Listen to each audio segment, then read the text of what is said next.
Hey guys, Jay here, and welcome to the Braindead Warmachine 2.0. And this is actually a 2.0. Even though it's just a couple of days ago I made the Titan, but this is so much different. A lot of new text that I don't think I've seen from anyone else, actually. This is the first time in a very damn long time that I've said that sentence. But this tech is actually, I don't think anyone used it. Anyway, so number one change, I am now a blood mage. My character did went to Thailand and changed the gender into a blood mage instead of a titan. Why did I change into a blood mage? Because I really like the life leech and the life remnant here. It allowed me to run less recovery map. So maps with less recovery rate is going to just completely screw up the Titan.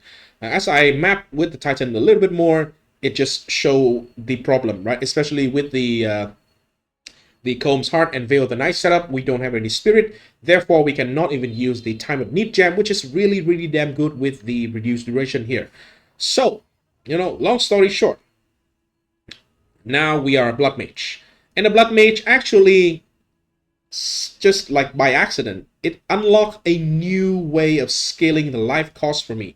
So Blood Mage, just as face value, it has Sangumancy, which give me double the base cost of the skill, which is actually nothing to sneeze at, but it's not that significant in the grand scheme of thing, because this going from 49 mana into 98 mana is not that big of a deal. The main thing is, with Blood Mage, I have access to this node over here, the Crimson Power. So it allowed me to get 100% of the energy shield that I gain from my body armor as life, because I do want to scale life, right? So this is very good value. However, I still have the energy shield. The energy shield, I actually am converting it into mana. Why mana? Well, because apparently mana stacking and Archmage have a lot of downside attached to it. But if you use the Atalui's freaking bloodletting gem, all the downside of the Archmage becomes huge freaking upside. Number one, Archmage non-channeling spells cost an additional 6.7% of your maximum mana. This is basically Wrath Pit Globe, but based on mana. So it's the same thing, right? So it adds a ton of cost into the skill, and therefore we can scale the cost all the way from 180 on the Titan into more than 1,000 life cost per cast. So we gain like 200% in extra physical damage from the Atalui's gem, which is then converted into cold, which is then benefit from Rakiata's flow inverted resistant, which is really nice, right?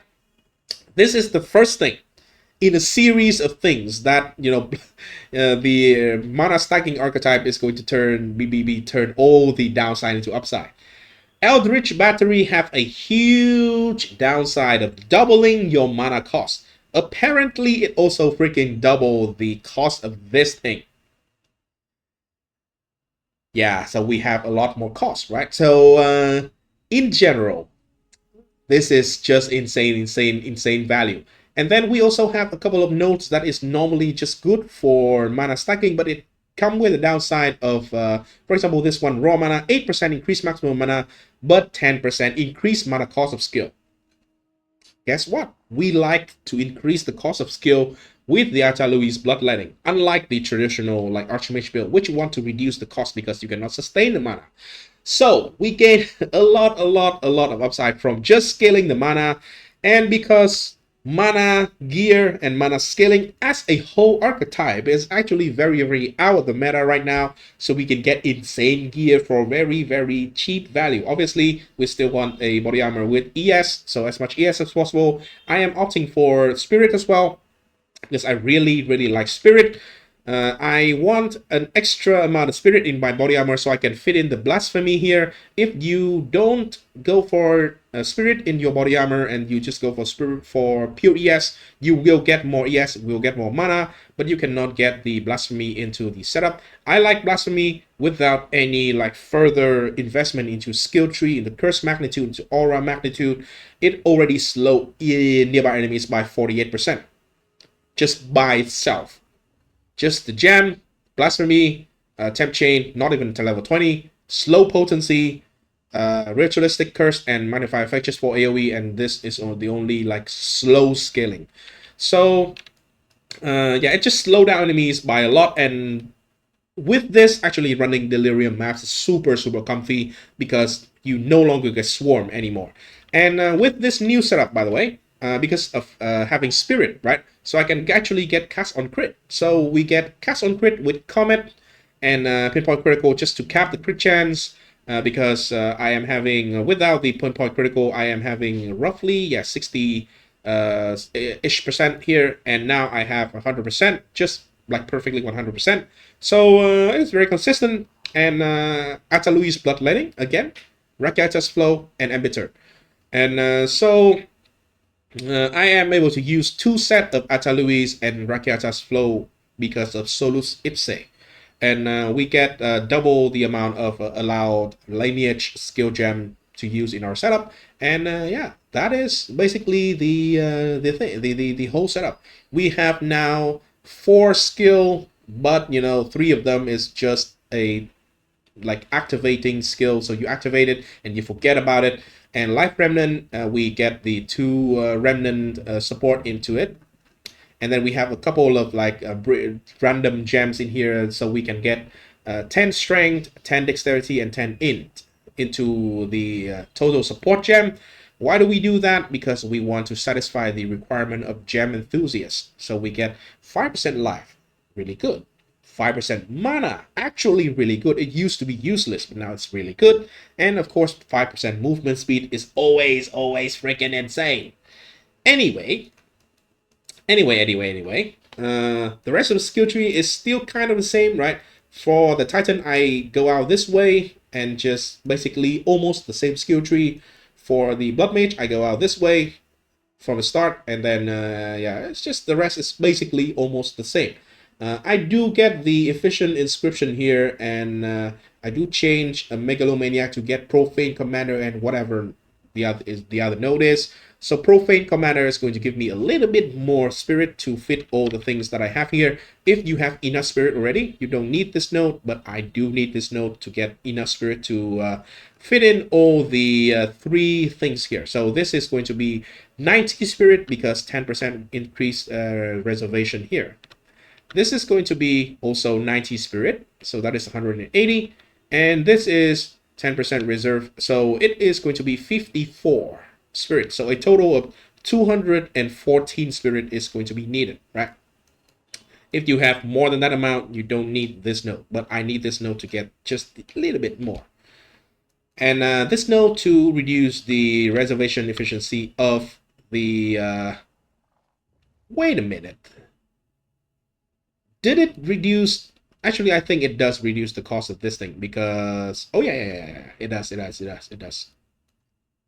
So, yeah, anyway, if you don't need this node, then just respec out of the 3 and just get the rest of the crit node, pretty much. That is what I kind of want to do anyway in the upcoming level. So, yeah, that is basically all the changes to the build. And now let's just run a Stone Citadel. This is a tier 16 map, just a random tier 16. Again, I am a Alk and Go fan. I don't want to set up. I don't want to juice. I don't want to spend any effort into just running map for profit. So yeah, that's what I would do. Again, there's one other thing, right? We are using Scattering Calamity, and it still is bugged. It allow us to actually permanently set it into the either of the mouse buttons, right? But if I want to bind it into, for example, in this case, my E key, I need to do it in every single map because it will not. It will just unbind when I transfer it, when I just port into a new zone, right? So yeah, now this is the build. It is actually a lot tighter than before. Before we have 9k life, but we have absolute zero mitigation. But now we actually have cap resistances, and we have a slow, which means our character is not as likely to get hit at all. And yeah, in general, it is a lot more comfy while mapping. Before, I actually died quite a few times with the Titan in the like more than a day of playing the Titan. I realized a lot of problems, and therefore in the process of trying to solve all the problem, I realized that I just simply has to go to a Blood Mage to solve the problems. The Blood Mage class, as much as I like it because it has a lot of built-in like quality of life and actual power to it, I think it is just way superior than any other class right now, at least with the presence of Atalui's Bloodletting.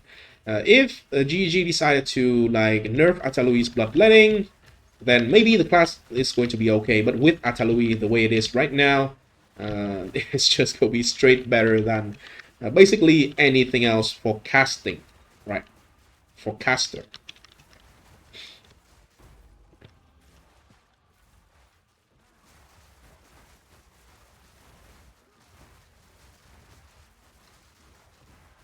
Because we have Mind Over Matter, by the way, all our damage is going to be taken to mana before life. Because we use life to cast our skill, so our mana bar is never used for anything. So therefore, I just take 1 point in Mind Over Matter here, and yeah, basically the mana is going to protect the life.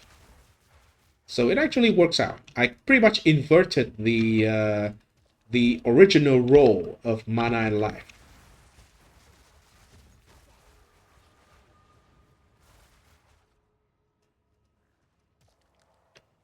Nothing good. Let's just try to find the boss here.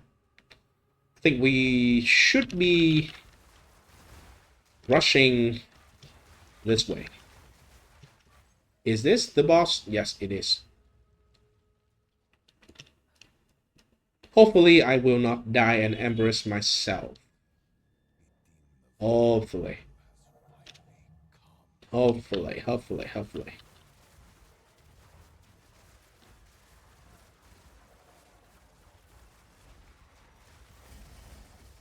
Okay, the comet starts coming, and we start to deal some real damage with the comet. And please stop. I need to stop. I need to stop freezing so he can actually do his move, and he can change the phase, right? This is not an insane tanky character, so I cannot really just face tank all the damage, right?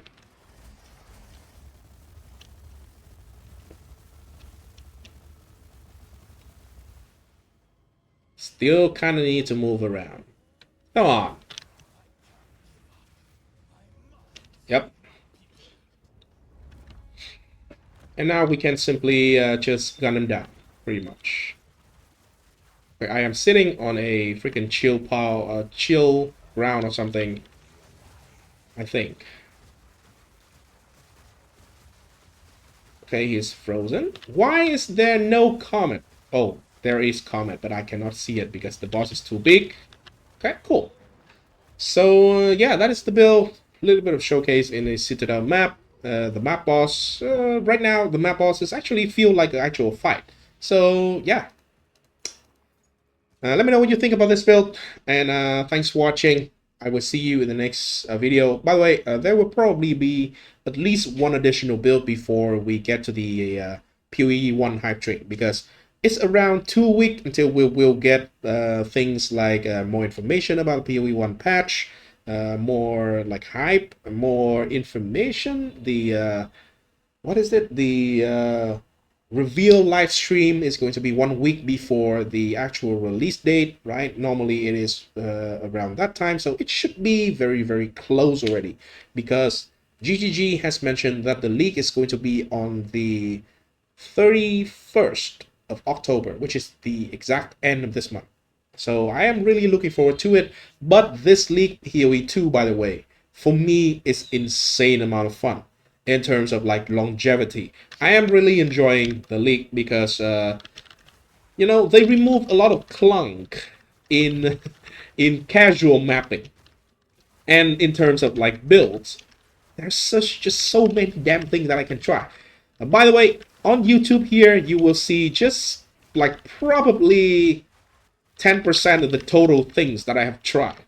There's a lot of things right now in the game that simply is not strong enough, so I tried it. I invest quite a chunk of money into like buying gears and crafting gears to test just random shit, and yeah, most of them actually did not turn out well. this is one case where it actually is decent, and you know, this is not even my idea. I just saw someone play with it, and then I have a go with the staff.